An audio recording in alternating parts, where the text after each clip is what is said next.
Good morning friends.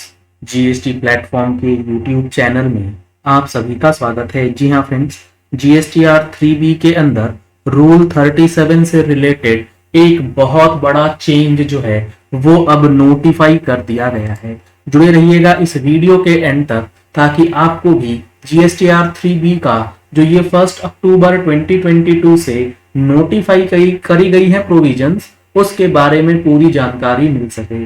यहाँ आप देख पा रहे हैं रूल 37 जो बात करता है reversal of input tax credit in case of non payment of consideration. यानी कि आपने माल परचेज कर लिया और माल परचेज करने के बाद उस इनवॉइस का आईटीसी लेके बैठ गए हैं, लेकिन आपने उस इनवॉइसेस का जो पेमेंट है वो अभी नहीं किया है, तो इस सिचुएशन में आपको रिवर्सल करना है। ये प्रोविजन पहले भी था, लेकिन पहले वाले प्रोविजन में और अब जो अमेंड हुआ है प्रोविजन, इसमें काफी ज्यादा अंतर है। इस बार 1 अक्टूबर से जीएसटी के अंदर काफी मेजर चेंजेस जो हैं वो इंप्लीमेंट कर दिए गए हैं, जिसके लिए ऑनलाइन इंटरैक्टिव सेशन ऑर्गेनाइज किया गया है जीएसटी प्लेटफॉर्म के द्वारा 16 अक्टूबर 2022 को दिन में 11 बजे से 2 बजे तक। अगर आपने अभी तक इस वेबिनार के लिए रजिस्टर नहीं किया है तो जल्द से जल्द रजिस्टर कर सकते हैं। लिमिटेड सीट्स अवेलेबल है। अगर आप अर्ली रजिस्ट्रेशन कराते हैं तो आपको डिस्काउंट भी दिया जाएगा। 600 रुपए की बजाय आपको 500 रुपए की रजिस्ट्रेशन फी जो है वो पे करनी होगी। तो दिए गए नंबर्स पे कॉल करके व्हाट्सएप करके आप अपनी सीट्स बुक करा सकते हैं, जिसमें हम लोग इन 3 टॉपिक्स के बारे में डिस्कशन करेंगे।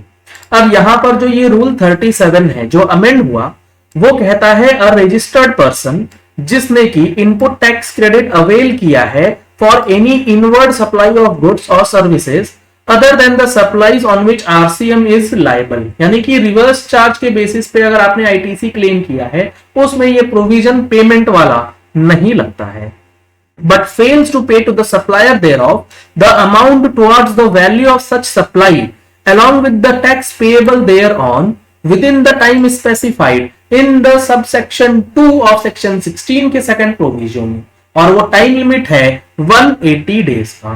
तो value of supply along with tax जो है, अगर आप 180 दिन के अंदर पेमेंट नहीं करेंगे तो क्या होगा, he shall pay an amount equal to the input tax credit availed in respect of such supply along with interest payable।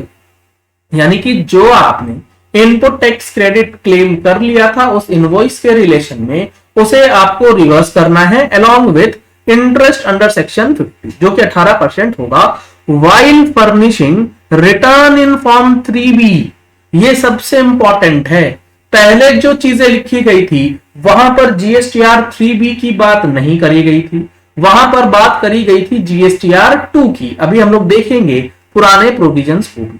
और ये रिवर्सल करना कब है, in the form 3B for the tax period immediately following the period of 180 days from the date of issue of invoice. मतलब let suppose आपने invoice लिया है जिसकी डेट है 1 अप्रैल 2022। इस इनवॉइस के ऊपर जो वैल्यू ऑफ सप्लाई है वो है 1 लाख रुपए और इसमें जीएसटी का कंपोनेंट है 18,000 रुपए।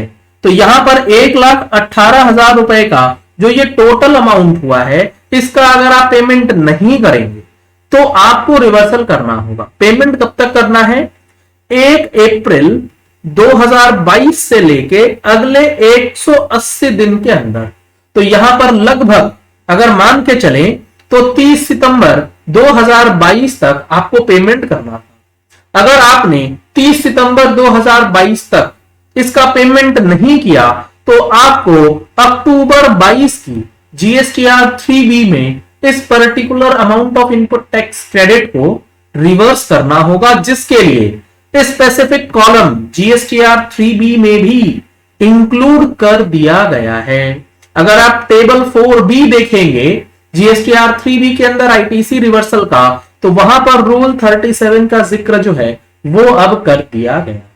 तो रूल्स जो है फ्रेम कर दिए गए, पोर्टल पे फॉर्म एक्टिव हो चुका है। तो अब आपको इस चीज का ध्यान रखना होगा, 180 दिन से ऊपर जो भी इनवॉइसेस हो चुके हैं ड्यू, उसका आईटीसी आप रिवर्स करेंगे। जब आप इसका पेमेंट कर देंगे तो उसका आप रिक्लेम भी कर सकेंगे, उसका भी प्रोविजन यहां पर दिया गया है। इसके लिए चीजें बताई गई हैं, provided that the value of supplies made without consideration, अगर शेड्यूल 1 के अंदर जो सप्लाईज दी गई है जो विदाउट कंसिडरेशन होती है, shall be deemed to have been paid for the purpose of second provision, उस पर यह प्रोविजन नहीं लगेगा।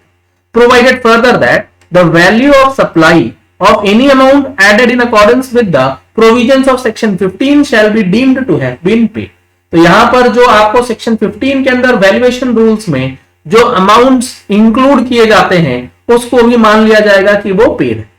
अगर वो रजिस्टर्ड पर्सन सब्सिक्वेंटली पे कर देता है तो आपने जो भी टैक्स पे किया है उसका इनपुट टैक्स क्रेडिट जो है वो दोबारा से आप रिक्लेम भी कर सकते हैं।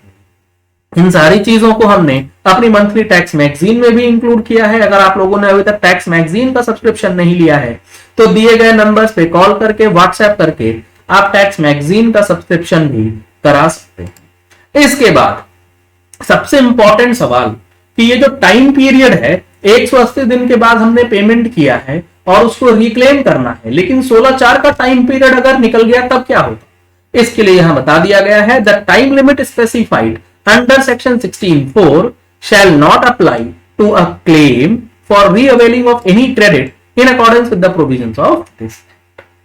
यानी कि रिक्लेम ऑफ क्रेडिट के लिए सेक्शन 16 सबसेक्शन 4 के अंदर जो टाइम लिमिट प्रेस्क्राइब्ड है जिसे अमेंड अप कर दिया गया है, जिसको हम लोग अपने वेबिनार में भी डिस्कस करने वाले हैं 16 अक्टूबर को, 30 नवंबर तक डेट एक्सटेंड हो चुकी है, तो उस पे ये प्रोविजंस जो है वो नहीं लगेंगे। Thank you and have a nice day।